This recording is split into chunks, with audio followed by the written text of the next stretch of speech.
It was one of those perfect weekends when everything seemed to fall into place. The sun was shining, the breeze was warm, and I had planned a quiet evening at home. Little did I know that a simple act of neighborly kindness would quickly escalate into an unforgettable showdown with the HOA Karen next door. I had just returned from running errands when I pulled into my driveway, only to find it completely blocked. There, right in front of my garage, sat a large SUV with a grill and folding chairs set up around it. I could hear laughter and music spilling from the open windows, and the smell of barbecue filled the air.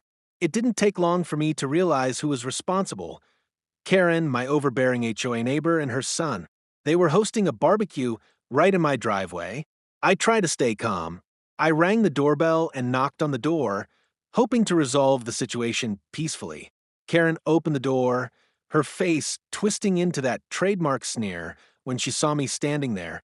"Oh, I didn't think you'd be home. We're just having a little get-together, no harm done," she said with an air of entitlement. "Karen, you're blocking my driveway," I replied, trying to keep my voice level. "I need to park my car." She dismissed me with a wave of her hand.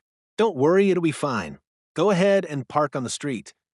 I was already frustrated, but the nerve of her to think she could just ignore the boundaries of my property pushed me over the edge. I had given her multiple chances before to be considerate, but this time was different. It wasn't just about a blocked driveway, it was about disrespect.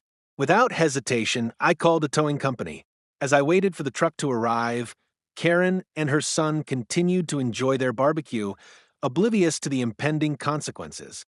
When the tow truck finally showed up, the look on Karen's face was priceless.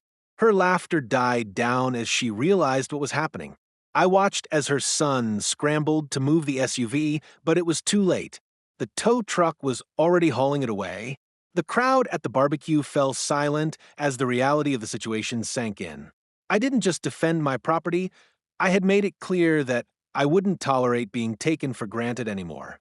It wasn't just about a simple inconvenience, it was about standing up for myself and setting a clear boundary.